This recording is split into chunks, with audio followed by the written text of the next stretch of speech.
Las ministras y ministros, solo ellos, además quedó establecido en la Constitución que así puede ser si renuncian, tienen derecho a lo que se llama el haber de retiro. Estamos todavía revisando los números porque no queremos dar un número que sea falso, pues que no tenga que ver. Entonces ya se los vamos a informar más o menos cuánto es el haber de retiro. Ahora, yo creo que lo importante aquí que se conozca es qué es lo que está planteando algunos de los ministros de la Corte o la mayoría de las y los ministros de la Corte. El ministro Juan Luis González Alcántara y Carrancá hace una propuesta, un borrador, vamos a llamarle así, para que se apruebe en el Pleno de la Corte con relación a recursos que incorporan a la Corte los partidos políticos. Entonces, en primer lugar, un partido político se rige esencialmente por las leyes electorales. No tiene personalidad jurídica, así se llama, para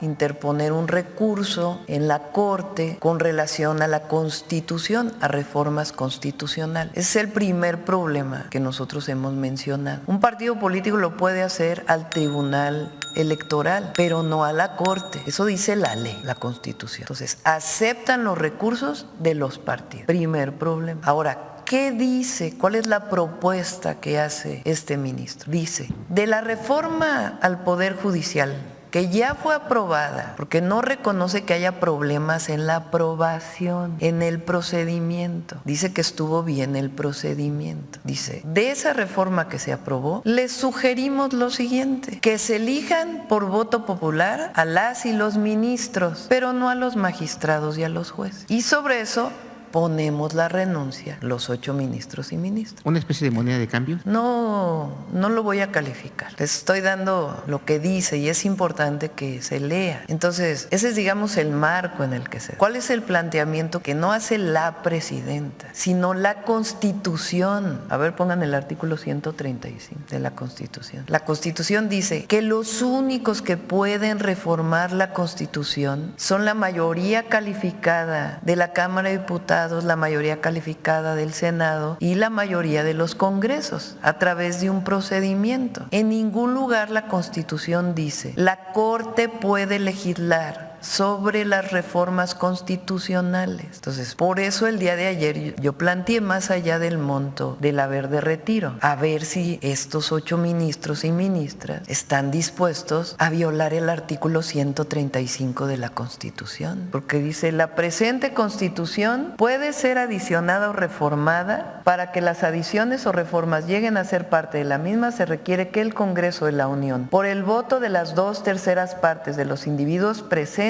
acuerden las reformas o adiciones y que éstas sean aprobadas por la mayoría de las legislaturas de los estados y de la Ciudad de México. El Congreso de la Unión o la Comisión Permanente, en su caso, harán el cómputo de los votos de las legislaturas y la declaración de haber sido aprobadas las adiciones o reformas. A ver, en este artículo donde dice, y la Corte también puede modificar la Constitución o las reformas. Entonces, parece que ellos van a tomar una decisión el martes. Pero el asunto aquí, porque dicen que la presidenta es una autoritaria, que es antidemocrática, que nosotros lo único que estamos haciendo es cumplir con la Constitución. Entonces, la Corte hace esa propuesta, pero el problema es que están legislando, están cambiando la Constitución, porque ya es constitucional la reforma al Poder Judicial. La Corte puede decir, se realizaron mal estos procedimientos.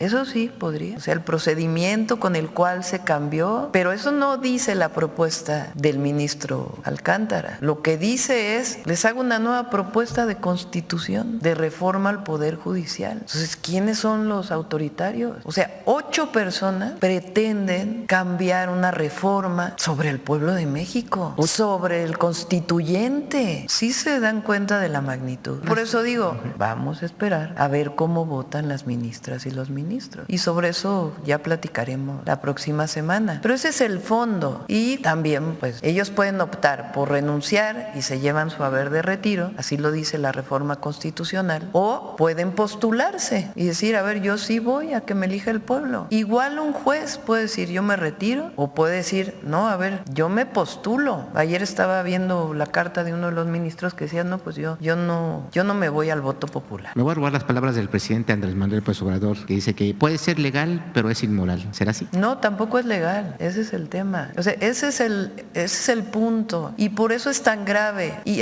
Las y los ministros lo saben. Porque ellos pueden no estar de acuerdo con la reforma al Poder Judicial. Tienen derecho a no estar de acuerdo. Tiene derecho cualquier ciudadano a no estar de acuerdo con la reforma al Poder Judicial. El asunto aquí es que la mayoría del pueblo de México, de acuerdo a la democracia, de acuerdo a nuestras leyes electorales, de acuerdo a lo que dice la Constitución, decidió cambiar la Constitución para reformar al Poder Judicial. ¿Una transformación profunda? Sí. Y puede haber quien no esté de acuerdo. Por eso somos un país libre y democrático. Pero de eso, a que un ministro o ministra de la Corte se atreva a ser constituyente, en ningún lugar el Poder Judicial es constituyente. El constituyente le corresponde al Poder Legislativo. Y en nuestro país, hay países donde el constituyente se elige en particular. O sea, no hay otra forma de cambiar la Constitución más que elegir un constituyente. En nuestro país, la propia Constitución dice, ¿quién es el constituyente? Las 2/3 partes de la Cámara de Diputados, las 2/3 partes de la Cámara de Senadores y la mayoría de los congresos locales. Entonces, no es un asunto, o sea, desde la perspectiva de magistrados, jueces, abogados. Bueno, ya pusimos aquí lo que dijo un abogado que no está de acuerdo con nosotros, que es reconocido por quien no está de acuerdo con nosotros, Diego Valadez, que en un tuit dijo, ya no hay otra, ya es constitucional. Eso le corresponde al Senado de la República, no me corresponde a mí. No, dijo que no les iban a aceptar la renuncia a Gerardo Fernández. Le corresponde a ellos, pero más allá de este tema, el tema central es lo que están planteando en este documento que va a pasar al Pleno de la Corte. Por eso que, como lo decía ayer, aquí nos juzga la historia, el pueblo y la historia. Entonces vamos a ver qué deciden las y los ministros de la Corte, que pueden no estar de acuerdo y también pueden tomar la decisión, como lo dice la Constitución, de renunciar. Están en todo su derecho y además es legal y es parte de la reforma constitucional. Pero lo que les estoy planteando es por qué la plantean en este marco. O sea, lo que ellos dicen es, está bien que se elija la Corte y nosotros ponemos la renuncia, pero que no se elijan a los magistrados y a los jueces. Pero la reforma constitucional dice otra cosa. Entonces, por supuesto que hay expertos constitucionalistas, pero también cualquier ciudadano o ciudadana puede leer la Constitución y puede saber cuáles son los alcances del Poder Judicial. Nuestro sistema democrático desde la Constitución de 1824 establece, como en muchos países del mundo, ejecutivo, legislativo y judicial. Y a cada uno le corresponde una tarea, una función en nuestro sistema democrático republicano. En ningún lugar del mundo el judicial legisla. Pueden hacer, ¿cómo le llaman? Cuando hay resoluciones que tienen impacto. Jurisprudencia, puede haber jurisprudencia en ese sentido, sí, pero cambiar la Constitución desde el Poder Judicial, en el marco de nuestra Constitución.